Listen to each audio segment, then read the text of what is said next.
Kiyovu Sport yari yakiriye Rayon Sport ku stade ya Kigali i Nyamirambo mu mukino w'umunsi wa 9 wa shampiyona. No mukino amakipe yombi yahuriyemo mu gihe yari yabanje guhigana ubutwari imbere y'abafana cyangwa se imbere y'imbuga nkoranyambaga, buri wese avuga ati turaza gutsinda uyu mukino. Byagaragaye cyane rero aho byagaragaye mu makuru abareyo bashyingura abayovu, ndetse nanone bikaza kugaragara abayovu bakoropa abareyo. Nuko rero baje muri uyu mukino bakubita agatoki kandi intego ari ukwihorera ku ikipe ya Rayon Sport yavugaga iti turihorera kuri Kiyovu.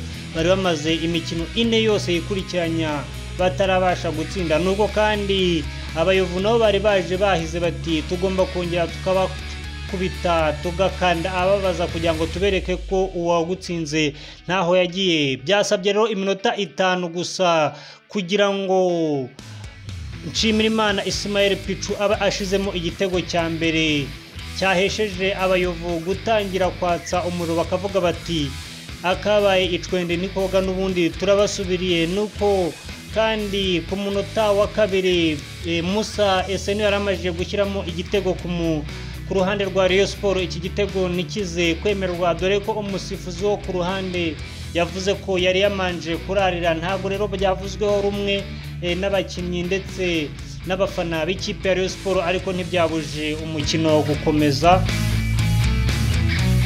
Uyu mukino rero umunsi wa 9 watangijwe n'ikipe ya Kiyovu Sport aho yari yahuriye na Rayon Sport kuri stade ya Kigali i Nyamirambo. Byarangiye ikipe ya Kiyovu Sport ikubise ikipe ya Rayon Sport ku mukino w'umunsi wa 9, birangira Kiyovu Sport yongeye kuyobora urutonde rero Kiyovu Sport iyoboye ku manota 20 aho iri kurusha ikipe ya Rayon Sport amanota 2, ariko tutirengagije yuko ikipe ya Rayon Sport igifite ibirarane n'umukino wagaragayemo ibitego 2-1 by'ikipe ya Kiyovu Sport. Igitego cya mbere cyatsinzwe na Nshimirimana Ismael bakunda kwita Pichu ku munota wa 5 wonyine. Nuko kandi ku munota wa 20 w'umukino ikipe ya Rayon Sport yaje kongera kubona igitego cyashyizwemo na Ndekwe Felix, ariko bikaza kurangira nanone umusifuzi wo ku ruhande Karangwa aza kwemeza yuko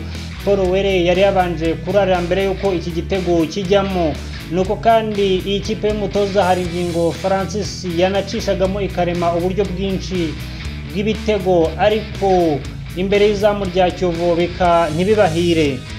Aya mahirwe rero bakomeje kubona cyane Musa Esenu, Ngendahimana Eric ndetse na Paul Were bananiwe kuyabyaza umusaruro. Kiyovu Sport ku rundi ruhande rero yo amahirwe make yabonye yahise ishyiramo igitego cya kabiri ku munota wa 40, ubwo mugenzi Bienvenu yarekanaga ko ikipe yo kumumena igifite abafana benshi. Nuko kandi igitego cya kabiri cyashyizwemo na Kizigenza, umwana muto cyane ariko muri iyi minsi urimo ukorera ibitangaza abakinnyi cyangwa se abafana ba Kiyovu Sport.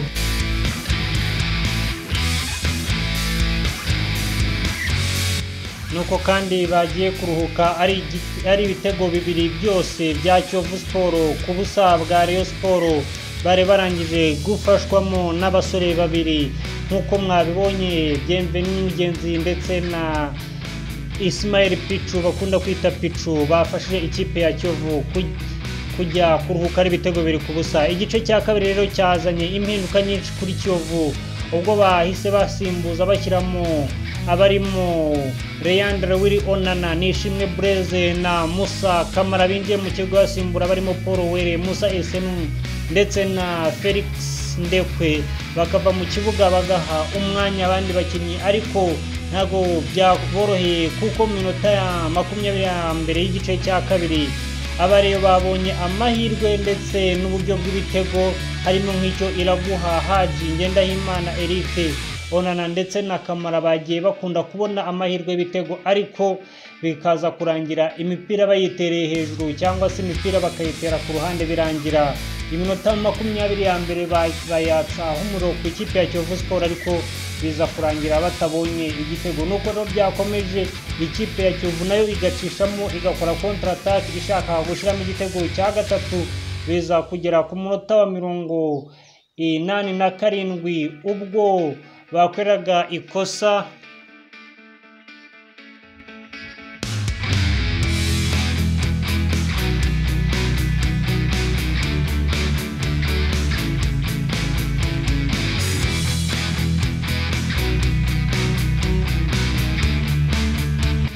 ubwo bari barangije gukorera ikosa mu rubuga rw'amahina Haji bahita baha penalty kuri ikosa ryari rikozwe na myugaro w'ikipe ya Kiyovu Sport Felicien, bituma iyi penalty Willy Esombe Onana ayishyiramo ahagurutsa abareyo, ariko ibi ntabwo byatumye amanota 3 bayatana kuko bataye igitego kimwe kuri 2 bya Kiyovu Sport. Iminota 3 bashyizeho inyongera bayikinnye abayovu bahagaritse umutima, imitima itakiri mu gatuza ahubwo yabahubutse, ariko byarangiye n'ubundi abareyo bananiwe gushyiramo igitego cya kabiri, birangira uyu mukino ubaye uwa gatanu bidasubirwaho ikipe ya Rayon Sport itsindwa n'ikipe ya Kiyovu Sport inshuro 5 zikurikiranya. Ibi bibaye kuri Kiyovu Sport na Rayon Sport rero akaba ari byo bavuga bati ari byo umutoza w'ikipe ya Kiyovu ndetse na perezida wa Kiyovu Juvenal avuga ati igihe nyiri perezida w'ikipe ya Kiyovu Rayon Sport nzayitsinda ziba inshuro 100 ziba inshuro 1000, ati ntago ikipe ya Rayon Sport izigera insinda.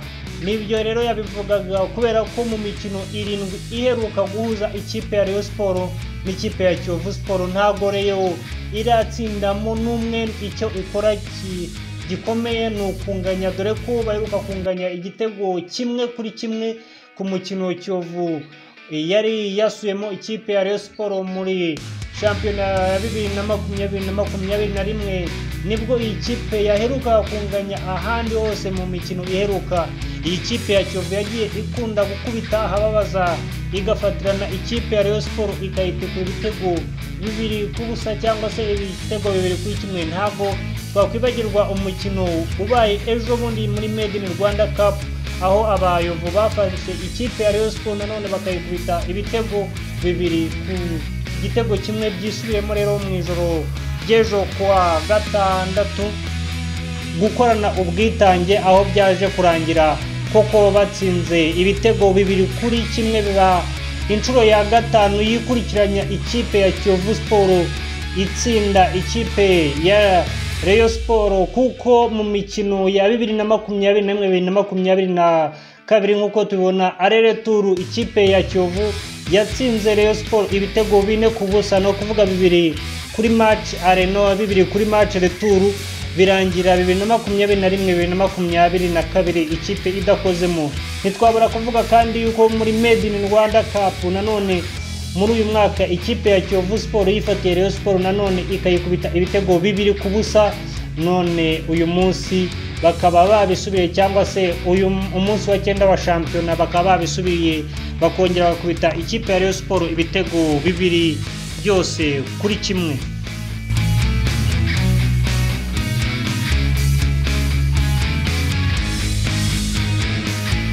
Bienveni mugenzi wagishyizemo ku munota 39 nyuma yuko ibitego 2 byari bimaze gushyirwamo na Musa Esenu byagaragaye ko ari ukurarira, dore ko igitego cya mbere abareyo bagerageje kugishyiramo ku munota wa 2 ubwo Musa Esenu yagerageza kugiterekamo, ariko bakavuga yuko ari ukurarira ko yari yaraririye. Nuko kandi ku munota wa 20 nabwo Ndekwe Felix nabwo yashyizemo igitego, ariko nabwo bikaza kwevugwa yuko umupira yari amaze guhabwa na umukinnyi Paul Were, nabwo yari yamanje kurarira biza kurangira ibitego 2 byose byanze. Nuko igice rero cya mbere cyarangiye ari ibitego 2-0 bibiri bya Kiyovu Sport ku busa bwa Rayon Sport bajya kuruhuka. Igice cya kabiri ntago cyabahiriye bombi, ariko ku munota wa 87 byaje kugendera neza, ikipe ya Rayon Sport ishyiramo igitego cy'impozamarira kimwe cyonyine cyabashije guhoza amarira abafana ba Rayon Sport, nubwo bari baje bahiga yuko iyi kipe iraza gutahana amanota 3 bikayihesha amanota 21, ariko bikaza kurangira byanze. Byagenze gutyo rero abakinnyi baza gutakaza ibyiringiro bafite by'agahimbaza musi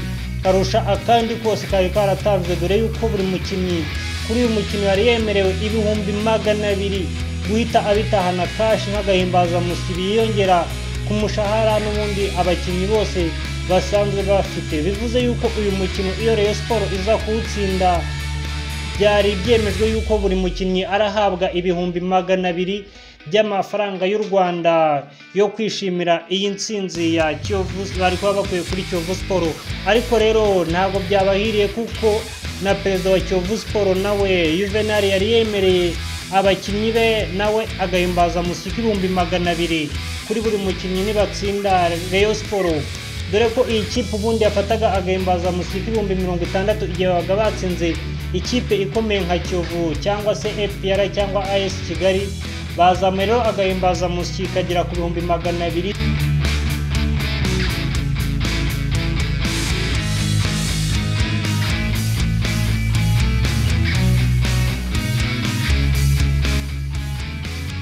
Umukino wa Kiyovu Sport na Rayon Sport rero iri mu yahesheje abakinnyi ba Kiyovu Sport agahimbaza musiki kanini, kuko Kiyovu Sport ubusanzwe gutsinda amakipe makuru bageneraga abakinnyi babo ibihumbi 150. Ayo makipe twavugaga ni nka Rayon Sport, APR FC, mu gihe AS Kigali na Polisi bahabwaga agahimbaza musiki ibihumbi 100 gusa. Uyu mukino rero kugira ngo wumve uburyo abayovu bari bavuze bati byanga bikunda uyu mukino tugomba kuwutsinda, agahimbaza musiki kari kavuye ku bihumbi 150 basanzwe baha gutsinda ikipe ya Rayon Sport ndetse n'ikipe ya APR FC kagera ku bihumbi 200. Naho rero ku ruhande rwa Gikundo nabo bari bakoreye inama mu Bugesera, aho ikipe yari icumbitse muri iminsi iri kwitegura umukino.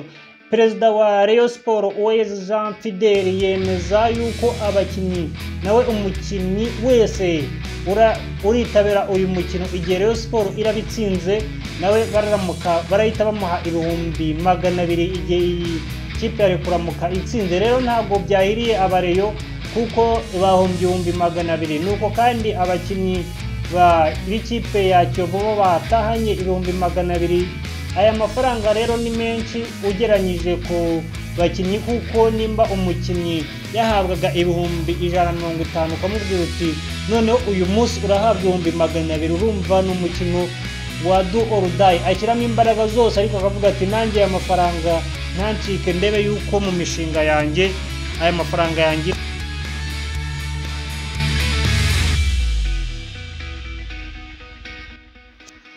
Akagahimbaza musiki rero k'ibihumbi 200 ku makipe yombi kari ni kamwe mu byakoze amateka cyangwa se mu byazamuye cyane ishyaka ku bakinnyi, dore yuko perezida w'ikipe ya Kiyovu Sport Mvuke Juvenal yavuze ati aya mafaranga ndayashyiraho ariko mu ntsindire umukeba. Nuko kandi ku ruhande rw'ikipe ya Rayon Sport Uwayezu Jean Fidel nka perezida w'ikipe ya Rayon Sport nawe yari yavuze ati ndashyira ibihumbi 200 kugira ngo mu ntsindire Kiyovu Sport. Nizere ko akagahimbaza musiki bashizeho kuri iyi match yatitije cyane, cyangwa se yatitije umujyi wa Kigali cyangwa yahagurukije aba footballeri bose mu Rwanda cyangwa se bakurikirana imikino ya football mu Rwanda, kazahora hagati y'amakipe kugira ngo nibura turebe ko umunsi umwe ikipe ya Rayon Sport yazigaranzura Kiyovu, dore yuko mu mikino iheruka turebye ku rupapuro dusanga iyi kipe ya Kiyovu Sport yo kumumena isa iri kugenda ikubita iyi kipe tuzi cyane y'abafana cyangwa se bakunze kwita Murera Isaro ry'Inyanza, ikayikubita idakozemo. Uyu mukino rero ukaba ari umukino wa gatanu ugiye kubahuza muri iyi mikino, aho mu mikino ine iheruka ikipe ya Rayon Sport itari yagatsinzemo. Uyu mukino rero wa gatanu wabahuje nawo waje kurangira ikipe ya Rayon Sport yerekanye ko ari insina ngufi iyo igeze imbere ya Kiyovu Sport. Nk'uko abayobozi bavuze bati rero ni umugore koko byarangiye igaragaje ko igiye kuba umugore wa Kiyovu Sport. Kora subscribe ujye ukurikirana updates za football, updates z'imikino kuri TV yacu. Amakuru nakagaruka updates tugomba kujya tuzibagezaho uko icyumweru kigiye, uko imikino igiye, uko weekend yagenze. Nizere yuko mutagomba kudutenguha, mugomba gukora subscribe.